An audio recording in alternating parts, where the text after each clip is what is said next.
ये बच्ची जामताड़ा जिला के कुंडेत ब्लॉक की रहने वाली है। ब्लॉक में गांव है काली पत्थर, टोला है ऐसी ताराबाद, वहाँ की बच्ची है। इनके पिताजी भी यहीं बगल में है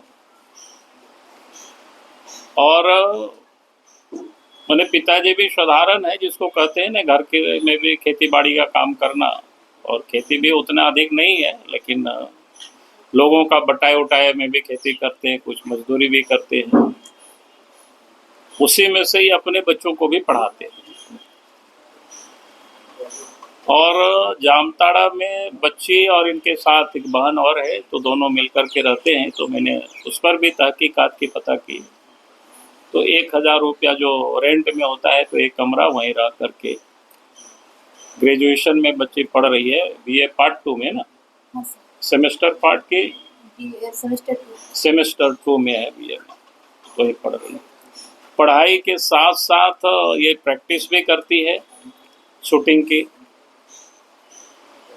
और हमने पूछा कि तुम लोग कैसे चलाती हो, तो 1000 रुपया तो मतलब रेंट लगता है, घर से चावल वावल ला करके बना करके लोग खाते हैं।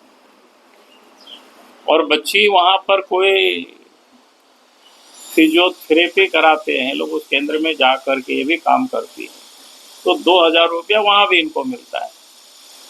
तो कुल मिला करके थोड़ी से पिताजी से, थोड़ी अपने कमा करके, पहले कुछ ट्यूशन भी कुछ कराती थी तो करती थी। तो कहने का अर्थ है कि कुछ इतना संघर्ष करके यार गन शूटिंग प्रतिस्पर्धा में जो भाग ले रही है बच्ची और आगे बढ़ रही है, और थाईलैंड में जा करके वहाँ के बारे में पूछे कि कैसे तुम लोग गए,